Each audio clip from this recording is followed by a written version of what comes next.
Bonjour peuple de Dieu, bonjour. Voilà, je me présente, je suis Serge Toukouzou, pasteur à Mons, et j'aimerais apporter une réflexion sur ce que nous vivons, ce Covid-19 qui a envahi le monde entier, qui a suspendu plusieurs activités, dont les activités des églises. Une leçon pour nous au XXIe siècle.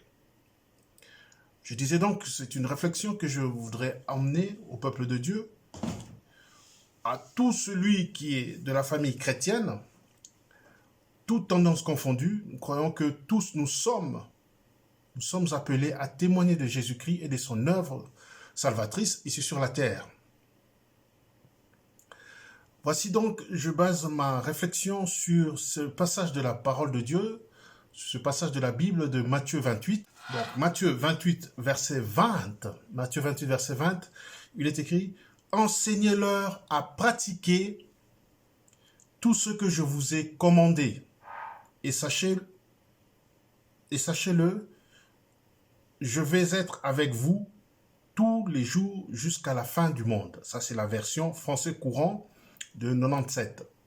Donc, enseignez-leur à pratiquer tout ce que je vous ai commandé, et sachez-le, je vais être avec vous tous les jours jusqu'à la fin du monde. Le même verset dans le Semeur, dans la Bible du Semeur, et dans Pain de vie, il dit ceci, enseignez-leur à obéir. Le même verset toujours, dans la Bible de Jérusalem, parle de observer. Dans le second 79, parle aussi de observer. Dans Martin, parle de garder, enseignez-leur à garder, et Darby aussi garder. Tandis que dans second 21, parle de mettre en pratique. Enseignez-leur à mettre en pratique. Enseignez-leur à pratiquer. Écoutez, ce sont les deux dernières versions ici, enseignez-leur à pratiquer ou à mettre en pratique, qui a éveillé ou à réveiller mon attention. Jésus dit à ses disciples, avant de partir, qu'ils devaient aller par tout le monde entier,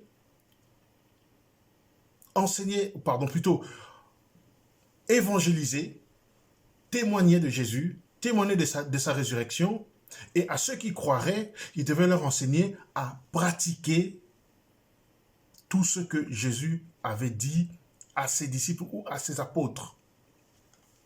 Voyez-vous, il est dit de enseigner tout, pas une partie, tout ce que je vous ai donné, ou tout ce que je vous ai prescrit, tout ce que je vous ai commandé. Qu'est-ce que nous voyons dans les églises aujourd'hui? Ça, c'est une question. Qu'est-ce que nous voyons dans nos communautés aujourd'hui? Ça, c'est une méditation. Mais, prenons le Nouveau Testament, Jésus a enseigné plusieurs matières, plusieurs thèmes.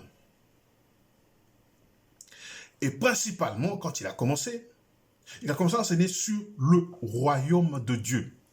Son premier message, c'était que le monde se convertisse et entre dans le royaume de Dieu. Et les disciples de Jean-Baptiste lui ont posé la question, de la part de Jean-Baptiste bien sûr, de démontrer qu'il était celui qui devait arriver, qu'est-ce qu'il leur a dit?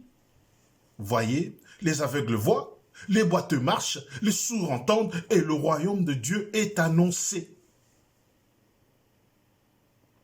Si le même Christ qui dira plus tard dans Jean 14, les œuvres que je fais maintenant, vous pouvez le faire encore, mais en plus grand nombre, Jean 14.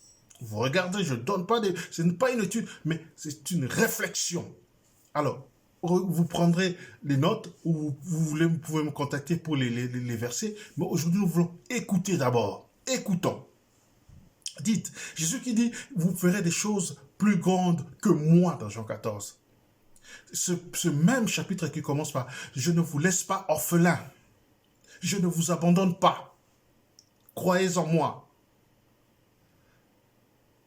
Ce sont des paroles fortes pour nous en ce moment-ci. Je nous pose la question, Église, peuple de Dieu, qu'avons-nous fait de la parole de Dieu aujourd'hui? Nous faisons des églises, nous faisons des communautés, nous faisons...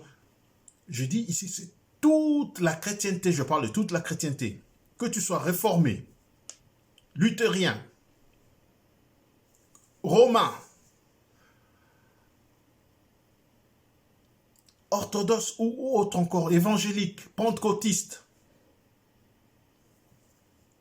Aujourd'hui, la question nous est posée. Est-ce que enseignons-nous à pratiquer ou à mettre en pratique les paroles de Dieu? Quand on entend cela, qu'est-ce que nous pensons premièrement? C'est l'obéissance aux lois. C'est l'obéissance, c'est la sanctification, entre guillemets, parce que quand nous pensons sanctification, c'est quoi? C'est prendre une litanie des choses à faire et à ne pas faire.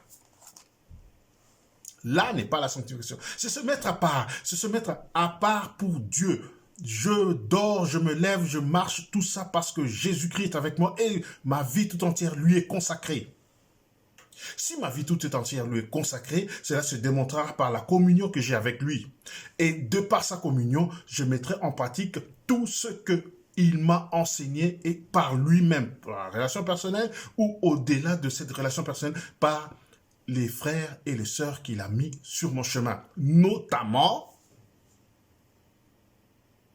les serviteurs, j'évite bien le mot les ministères, les serviteurs qu'il a mis devant moi pour me façonner par leur vie, par leurs enseignements, afin que mon service à moi aussi soit affiné et jusqu'au retour de Christ, là où nous aurons une foi bâtie, commune. Le Seigneur veut transformer son peuple. Il est dit dans le livre d'Osée qu'il amènera, il amènera son peuple. Osée chapitre 2, verset 16. Christ dit ceci, ou la parole de Dieu dit ceci. C'est pourquoi, voici, je vais la tirer et la conduire au désert et je parlerai à son cœur. Peuple de Dieu, chers frères et sœurs, c'est le désert dans lequel le Père nous a attirés maintenant pour parler à notre cœur. Enseignons-nous à mettre en pratique véritablement la parole. Tout ce que Dieu nous a commandé, tout ce que Jésus nous a commandé. Maintenant, il dit, je parle à son cœur. Ce n'est pas du tout de reproche dans le sens de condamnation, mais Dieu veut parler à notre cœur. Afin que son épouse revienne. Lui revienne et ce entièrement. Quand je dis entièrement, puisque c'est cette épouse, c'est cette fiancée qui sera séparée du monde. Vous remarquerez que le Covid a frappé le monde entier et l'Église y compris, alors que le psaume 91 nous dit « Celui qui abrite sous l'abri du Très-Haut repose à l'ombre du Tout-Puissant. » Et c'est celui-là qu'il évitera la peste qui court. Les choses vont changer. Les choses changent véritablement. Et nous entrons dans des moments où l'Église, qui est la porte du royaume, doit démontrer avec puissance et autorité que nous sommes véritablement de Christ. Non, nous devons le démontrer par notre vie pieuse, sanctifiée. Que les œuvres de Dieu nous accompagnent. Je crois que le temps vient. Les temps viennent maintenant, et c'est commencé maintenant, depuis quelques années, où le peuple de Dieu doit se comporter comme Élie, comme Élisée, en défiant le monde sur le terrain de la foi, sur le terrain de la connaissance des choses d'en haut, pour montrer que voici ceux qui servent l'Éternel, ils sont différents de ceux qui ne le servent pas. Aujourd'hui, nous sommes tous pareils. On ne distingue pas vraiment des chrétiens, des non-chrétiens, des croyants en Christ et des non-croyants.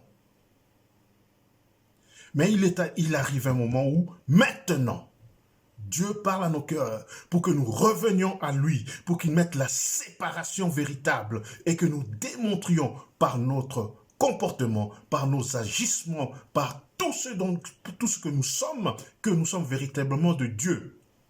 Moi y compris. Alors je vais conclure comme ceci. C'est une phrase que j'ai découverte aujourd'hui de Hudson Taylor, qui est fort. Il dit, découvrir ce que Dieu dit pendant une période difficile est beaucoup plus importante que de sortir de cette période difficile. C'est-à-dire quoi? C'est-à-dire que quand nous sommes dans le désert, comme nous venons de dire, découvrir ce que Dieu veut nous dire est plus important que de chercher la manière de sortir de ce désert. Parce que notre Père est un Père compatissant. Parce que notre Père, notre Dieu est un Dieu bon. Si ce malheur a frappé aussi l'Église, je suis content que beaucoup d'entre nous, nous avons passé des moments de repentance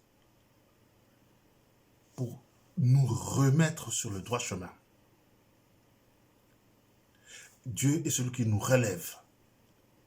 C'est un Père qui ne nous punit pas, qui ne frappe pas comme le monde le fait pour se faire souffrir. Non, mais pour nous redresser. Il dit, revenez à moi, pratiquez les œuvres, et ce à 100%, et faites-le pratiquer aux autres. Peuple de Dieu, serviteurs de Dieu, vous qui êtes apôtres, prophètes, évangélistes, pasteurs et docteurs, selon ce qui est écrit, enseignons-leur à mettre en pratique comme nous-mêmes, nous enseignons à nous-mêmes à mettre en pratique les œuvres de Dieu, les commandements de Dieu. Ne nous limitons pas à faire des enfants de Dieu, des enfants éternels. Il faut qu'ils deviennent des fils. Il faut qu'ils deviennent des fils et des filles. Le confinement, c'est une preuve pour nous, pour savoir est-ce que nous avons conduit le peuple de Dieu à prendre ses propres responsabilités, à grandir dans la foi, c'est-à-dire en mettre en pratique les œuvres de Dieu, les paroles de Dieu, c'est ça, grandir. Ou simplement, pendant tout ce temps passé avant le confinement, c'était que ce peuple dépende d'un clergé. Non, le peuple de Dieu ne doit pas dépendre d'un clergé. Le peuple de Dieu est lui-même sacrificateur selon l'ordre de Jésus-Christ, selon l'ordre de Melchisédek, parce que Dieu a dit, il a fait de nous un royaume et des sacrificateurs. Que le nom de l'Éternel soit béni, que Dieu trouve dans nos cœurs véritablement un lieu où il peut s'épanouir. Puisque c'est de l'abondance du cœur que la bouche parle. Et sur cette bouche, il est mis la parole de Dieu, la parole tranchante, la parole qui sépare l'os de la moelle, la parole qui a créé les cieux et la terre et qui nous la maintient en équilibre. Je te bénis, Père, parce que tu as confié ces choses, non pas aux sages de ce monde. Tu as confié ton mystère, non pas aux sages de ce monde, mais à ceux qui se croient, qui croient et qui sont humbles devant toi. Que la gloire revienne à Jésus-Christ, lui qui vit et règne pour le siècle des siècles. Amen.